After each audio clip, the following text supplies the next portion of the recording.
Hello and welcome to Doctor vs. Bozo, a musical extravaganza. The show where there's a doctor who knows stuff and a bozo who also knows some stuff. I'm Lyman. I'm here with Dr. Ginny Tutton. Hi. Hello. Hello. You just made our show sound so boring. Hello and welcome to Doctor versus. I'm trying to get through this real quick because this is It going to is a be a lot. short episode, but it's going to be value packed. We're actually going to do the teaching thing. Heck yeah, we are. Let me catch the people up. I am working on a music curriculum for fun-loving smarty pants adults who want to be great at music. It's basically I'm trying to cram only the best stuff that I learned in 9 years of music school into a much better, more practical, like choose your own adventure curriculum. And one of the main focuses for me is on theory and musicianship. Now, most people are like with me when I say music theory, because, it's like the math of music. You're building your chords, you're building your scales, you're whatever. Everyone's fine with that.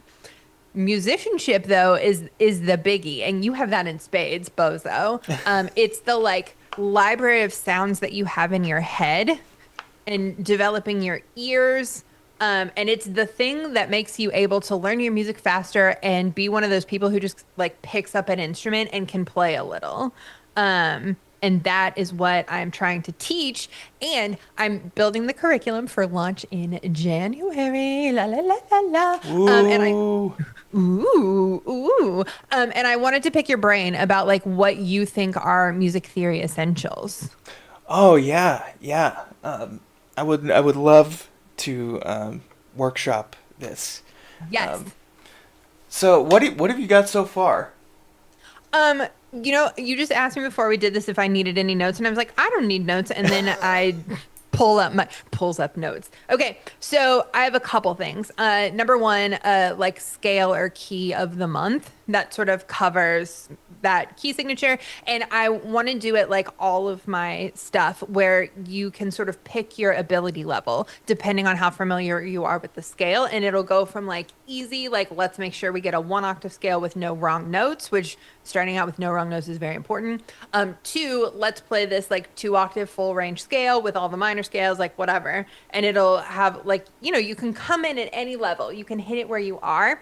And like if we do a scale of the month, then next year we'll be doing the scale of the month again. And it follows one of my favorite educational principles, which is from music learning theory, where you like learn a little bit about a concept and then you like move on to the next thing and you keep spiraling back where you came from. So you're constantly like increasing your knowledge, but you're also, you're not like putting all your skill points into the rhythm tree. You're Hmm. spreading it out. Um, so that you have points in different areas and you're to me that's like respectful of where each person is as a musician. Like anywhere you are in the spiral is fine. You have like a good set of skills and it just keeps getting better and better.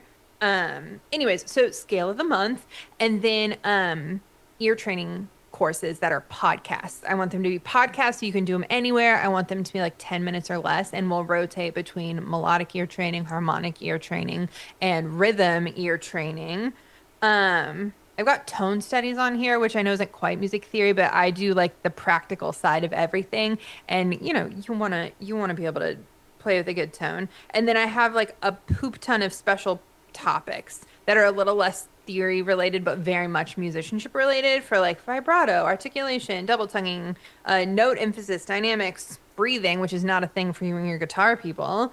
Playing in Listen to tune. my first record. Oh yeah, It's called In Lyman's Terms. in Lyman's terms. I love that. Um, you can hear me breathing. Whenever I take a big breath, something hard is about to come. That's so funny. I didn't even think about that. You're just like, phew. That was one thing that I was taught, like, in violin lessons, is like, breathe with the music. And so, Mm-hmm. even though, I do shove chips and soda into my head while I'm playing, I still do try to breathe with uh, the music. Um, Yeah, it helps with timing and sort of a sense of phrasing. mhm. Um, No, I just like I opened my mouth and so many words came out because I've been like so deep in this project. Give me your like instant thoughts. Like what are you thinking? I love all of this. Let's go deep on the scale of the month, like, or Okay. the key of the month, like, because Yes. what are you gonna do when you get to 5, 6, and 7 o'clock?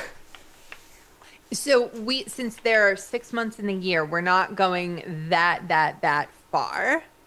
So we get to like five sharps. What? There are 6 months in a year. There are 12 months in a year, sorry. I had already divided in half in my head for like flats and sharps. Oh, oh. No, but it's silly. No. Um, So I personally don't see the need to do C flat. What I would do is I would put that towards the end of the like B major section, and you would basically like your fingers are already trained. You just have to retrain your brain to think mhm. through that. But it's just like, how often do you see that key signature really? Like, Only we're time practical here. I'd use C flat is if I'm modulating from A flat major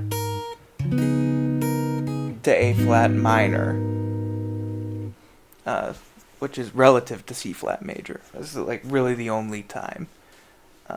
But that is I mean, that's something you'll see in jazz. Um, Oh yeah.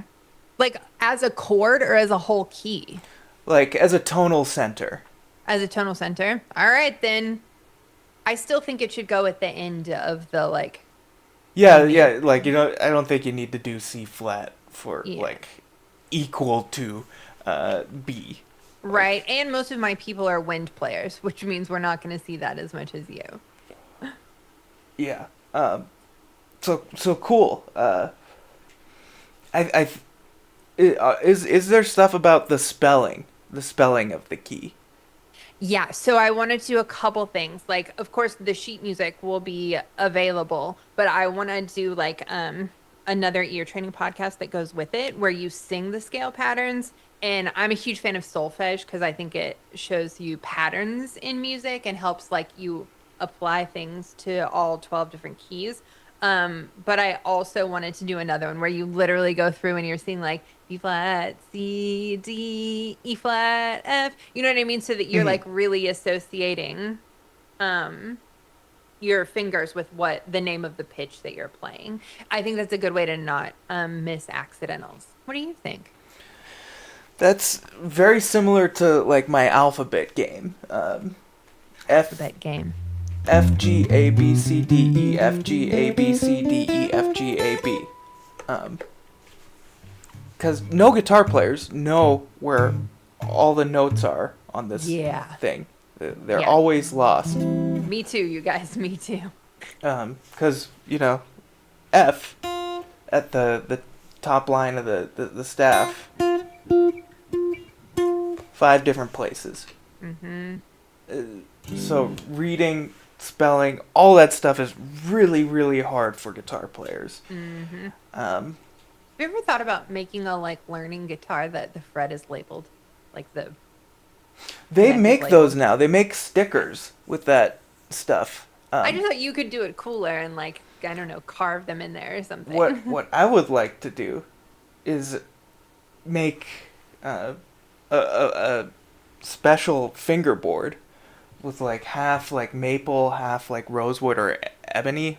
Well, I Mm-hmm. say half, but partially. Like, Mm-hmm. so it'd be white here, black here, black here, black here, white here, and so like you have 6 individual like piano white and black keys. Yeah, that's cool. It'd be a beautiful piece of woodworking. Yeah, it would. I bet that would be hard too. Oh, incredibly difficult. Wow. Okay. I don't have the skills for it, but it's not gonna stop me from trying. I didn't have the skills to put this guitar together, That's but how you it's get the skills, man. You do it. yeah, you just do it. Do it. Um, yeah, spelling. What about chords and triads? Yeah, so once you get into the scales, I have everyone do their like build a triad on every single pitch of the scale. So do mi sol mi do re fa la fa re. Anyways, and go through those patterns. And then I also want each one to have like a theory component that has like a little worksheet. I'm thinking like a half page worksheet. That way, like you print it out on your computer, and the top half is like the worksheet, and the bottom half is the answer key. So you just like hold it and you have everything you need. Um, to like do the mental puzzle gymnastics of that stuff. Like even figuring out like, hey, what's the fifth note in the G major scale is really important if you want to build your chords and Mm-hmm. any sort of like traditional progression. Um, yeah. And I'm hoping that I do it in a way that people can sort of choose your own adventure. Like if you care more about the playing side, cool. You don't really have to sit on your couch and do the like spelling games. But if you want to do more music theory, if you want to understand where your music is coming from, if you want to learn to read faster, then you can do that. And I feel like also you could, you know, if it's your first year and that's too much for you, cool. But if you come around and it's our second try at F major, then maybe you want to add those Mm-hmm. thoughts. I love all of that. Yeah. Um, I mean, like I'm reaching for things to add, but I don't Well, really think I have. no, I have specific questions for you, man. Oh, You have like the best ears of probably almost anyone that I have ever met. Talk to me about like developing your ear training skills. Like what did you do? What it works for your oh, students? this is gonna be like the just drink the water and put your left hand on the guitar. Yeah, from last episode, but it's okay because remember we've learned that if you say that and I can ask you questions, we can figure it out. So, I mean, what I actually did was I just played along with everything I heard, Hmm. like car horns, trying to figure Car out horns, I love that. like the pitches in a train horn, Hmm. because there's usually two. Um, the two that I can hear. Um, TV commercials, TV theme songs, incidental music in TV. Like I tried to play along with everything. It's Um, awesome. and like the cool thing about playing along with, I mean, it's the year of our Lord 2025, so like advertising is a little bit different. But I mean, if you don't have YouTube Premium, you're gonna get an ad for every video. Right? Um, and like the thing that I'm thinking of is like a jingle, like with the whistling. Um, like I feel like I've heard that in advertisements. Yeah. Okay. And similar ads are gonna play, so you're gonna get another shot. Um, in 10 to 15 minutes to try to get that thing more correct. So like Yeah. commercials would loop. Um, I'd be watching like start watching TV at 11 p.m. and stop at 4 a.m. Holy crap, dude. when I was in high school. Um, on the weekends only, usually. Um, but like I'd hear the same commercial like 4 or 5 times, and I would just try to play along, like listen for the trying to get the pitches to match and the melody, and then trying to figure out if there are chords that go along with that melody. Um, that was what I did, which is not practical today and not practical for adults. No, I think it is. So I we've sort of talked about this before, like whether or not we've done it on air, I'm not sure.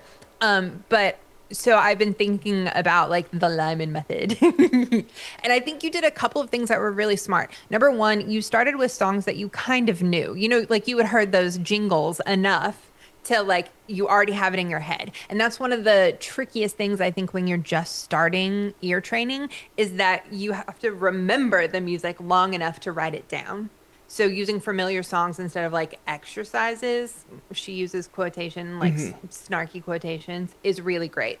I also think using short things like add jingles instead of trying to like tackle a whole melody. I think that's a great key. Yeah. Yeah. Um, I I one more thing to add. Like, Hmm. I forgot about this lesson that I received in seventh grade. It's a lesson. I can't imagine why. Um, 20 years later. I, oh, geez, yeah, that was over 20 years ago. Yep. It's painful, isn't it? It hurts. Um, I was just having a sleepover at my buddy's house. We were just hanging out, like riding bikes or something. Nice. But his dad, great bass player, and I had my guitar. He's like, here's a really good exercise. Just start playing Christmas carols. You know those Yeah. songs, right? They're in your Yep. head. I'm like, yeah, they are. And like, yeah, just try to play them. And I thought, huh. So that's what I went home and did.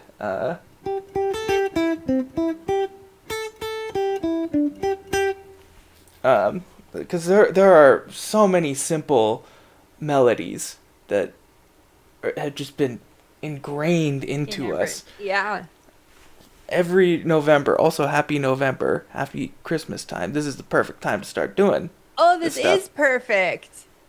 Yes. Okay. Happy November, man. Okay, so agreed, 10,000 million percent. So here was my like similar plan. I was going to put like the title of said Christmas Carol, and then sort of walk everybody through like what is happening. Like, I'm doing a terrible job at this. Words are hard for me right now. I'm trying to make ear training more multiple choice. So like if you're doing up on the housetop, then I'll put like these are all notes in the like tonic triad or whatever. Hmm.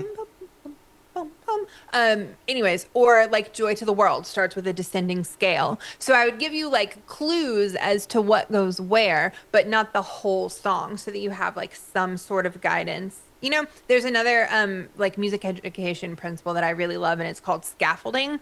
And it's basically that like when you're learning, it can feel kind of boring because you have to do like the littlest to babyest stuff first. But if you use scaffolding, then as an educator, you teach whatever skills and use whatever aids you can to get the student up to where they can do the cool thing. And it's kind of like they're learning the last step instead of the first step sometimes. And that way you get that sense of accomplishment even while you're learning. So I freaking love that. And I feel like starting with familiar songs like Christmas songs and giving like a more multiple choice. Like, Hmm. hey, these notes are going to be stepwise, all of them. So find the starting note and then look, you know, all the rest of the notes, that kind of a thing. And it's like, that's not only great for ear training, but I think it's really great for sight reading too, because you start to process your music as like, oh, this is from this triad, this is from this, instead of reading individual notes. I'm really excited about this, which makes me talk about it really fast, dude. Which is great Everyone, for this episode. right, or listen to it at 3/4 of speed. Yeah, Okay, 0.75. I have a final question for you before we wrap. Mm-hmm. What topics do not belong? Like, what do people just not need to learn? Like, for me, it's augmented six chords. Blech. No one needs to know those. No one. In until you have the major scale like mastered, all 12 keys, modes. You don't need to know modes. I hate modes with a passion. Oh, this is awesome. Tell me more. Guitar players get far too caught up in modes. They're like, oh, I think if I play Dorian, that'll give me the secret jazz note. That'll make all of my improvisations great. Like, well, if you can't improvise with the major scale, a 7-note pitch collection, what makes you think you're going to be able to improvise with Dorian, a Hey, 7-note you pitch sound collection? you sound very doctor now and not very bozo. This is serious time, so I'm Yeah. putting on serious hat. So I do actually use modes, but I don't care about anyone labeling them. Like part of my scale routine is to start on the tonic and play do to do, but then I'll play re to re, mi to mi, et cetera, et cetera. And I use it as a way to sort of extend the range of the scale. And in your music, you don't always see your scale starting on the first note and ending on the last note. But I don't think you need to be able to like label them. Yeah. I mean, like that's my positional like Yeah. Okay. theorem.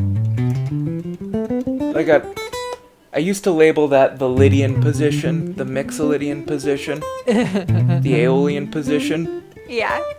until I started doing social media and the whole like modes thing. Like, oh, so I can just play Aeolian here? I'm like, well, no, it's a 2 chord. It has this note in it.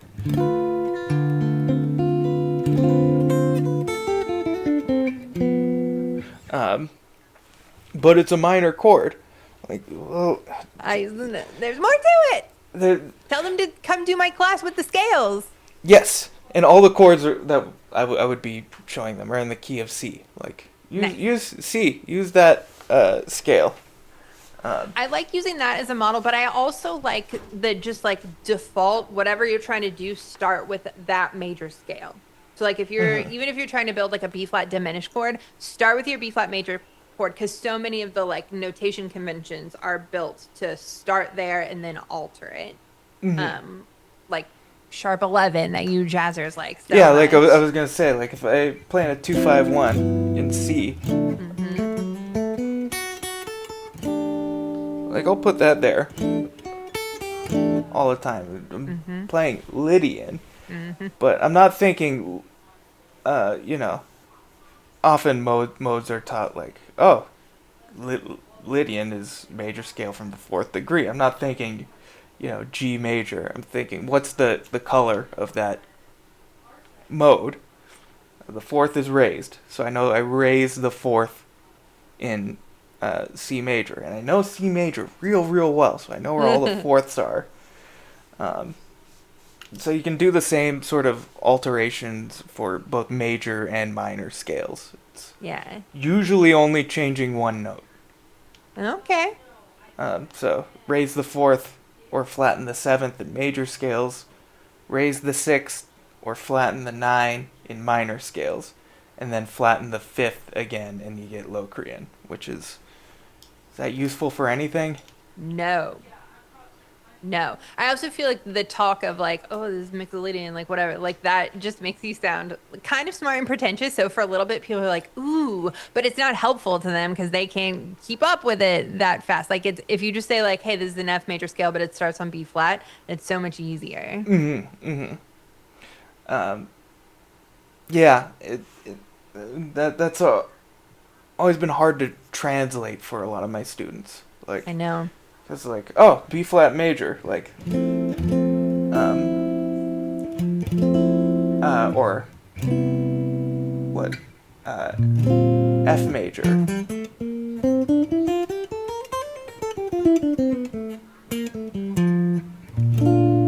Like they'll just start on F. It's like, no, I think it's still B flat, still B Yeah. flat something. Yeah. Yeah, so modes are my pet pedagogic pedagog pet modes are my teaching nemesis. Your teaching nemesis, your pedagogical pet peeve. That's what I was searching for. Had to get a certified Bozo moment in here somewhere. You had to make me look smart. Thank you. Um, Okay, this is great. It was so helpful. Maybe if people have questions or like topics that they would be like, yes, you have to cover this, like pop them in the comments for me. Because it's November and I only have till January. So get your butts on that. Yeah, this was fun. I like the speed episode. yes, Listen at 75% because I talked really fast. Sorry. we'll have to do more of these and just like cram in concepts. Yeah, I like Um, it. Yeah, because I can talk about this stuff for hours. Perfect. Excellent. Well, 'Kay. thank you for sharing. I am excited for your course. Me too. Hey, maybe next week we talk about yours, or in the next couple of weeks. Yeah, yeah. Yeah. Let's do it. Yes. Let's make it real. But thank Well, you. that was And I'm sorry, I just cut you off. no, dude. I was gonna say I sounded like a horse, which is a stupid thing to say. We gotta go. Bye. Bye.